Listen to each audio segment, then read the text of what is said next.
Slaymaker for International Boxing News, and we are at York Hall in Bethnal Green for the Tony Burns tournament for Repton Amateur Boxing Club. The juniors have just finished, some great boxing on display here. The seniors have just started as well. We've got some great interviews with MaiseyRose Courtney, Jimmy Sains, Darren Barker and David Robinson, the chairman of Repton Amateur Boxing Club. And hopefully a few of these guys here can carry on the names in the history of Repton. John H. Tracy, Laurent Richards, we've got Darren Barker, Andy Lee, world level fighters who all fought for Repton at some point in their career. Hopefully the night gets even better.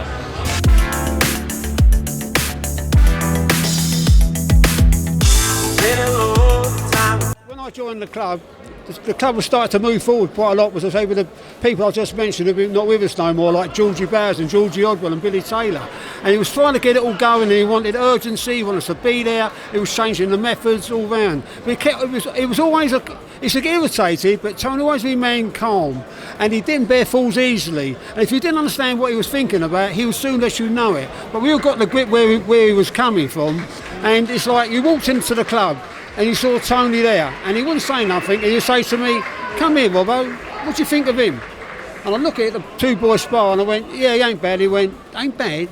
What's his footwork and what's his outspeed hand?" He see things that I never saw. I could see the boxer boxing, but he would watch all different things, and he had that in his head. It was inbuilt in him, what he see. He could see a boy, he said, "I can make him a champion." And he knew instantly, you know, the makeup of the boy, how the boy was, the way he stances, and he was. The thing was, Tony was always right.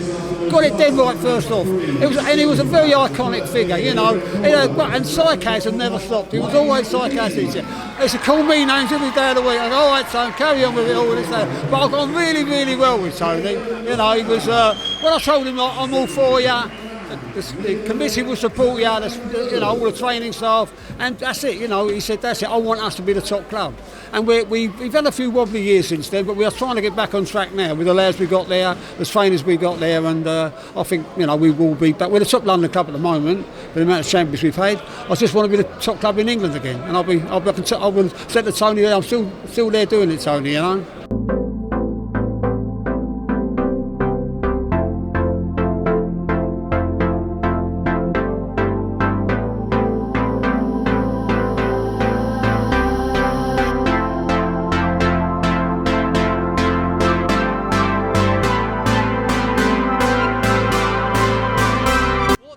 Burns mean to you when you were coming through the Repton South?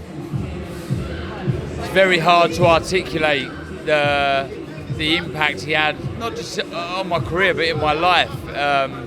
Pivotal. Our relationship was very strong, not just with me but with my brother who passed away, with my dad who boxed for Repton. I'll tell you one story actually. Before the Commonwealth Games, Tony Burns said, and those who knew Tony back in the day, he was a chain smoker, he used to smoke all the time. And he said, if Darren wins a gold at the Commonwealth Games, I'll stop smoking. And I mean, he smoked a lot.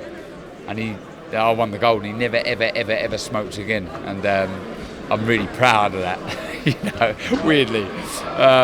But yeah, I mean, there's a lot of stories I can't tell as well, but just a great man, a no-nonsense man, a man that lived and breathed this club. He bled green and gold, and yeah, just a special man that gave his life for the sake of so many.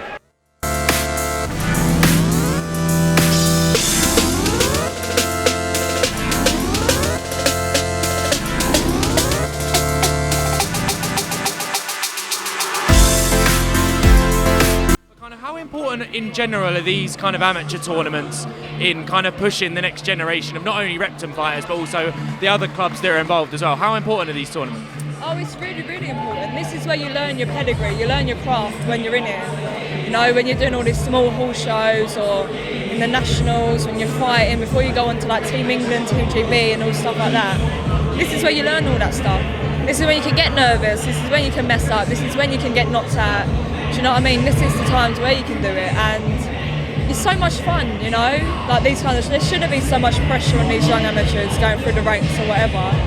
But yeah, it's fun. I love that. I miss it so much, because if I get decked now, my career's out the corner. Do you know what I mean? It's thrown out in the bin or whatever. if I get decked here, it'll be spoken about for a week and then that's it, do you know what I mean?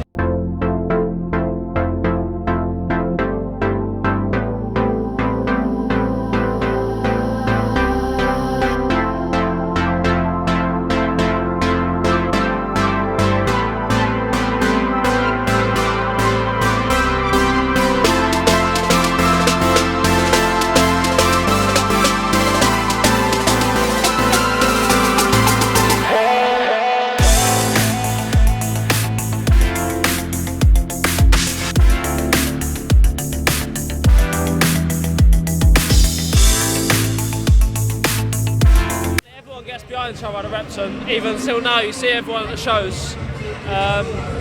So you see everyone at the shows, they all still get together and they're really good mates still. Even 10 years, 15 years after they've stopped boxing together, they're still good friends. So it's a great team down at Repton, definitely. What it is, it's respect for the club, what trained them, and it's the inbuilt sense of loyalty to remain with the Repton. And they still phone me up every now and again and go, when's your show? When we say we're back at York Hall, they turn up, they want to be here, they want to be part of it, the flavour they were growing up with since young kids. And it goes, no, we keep the cycle going, and it's always in their head. The first thing they say, oh, I remember you boxed at so-and-so in Newcastle or Southend or wherever. And you remember that night, and they win a title, it always stays in their head. And I always remember them kids all the time it's in there.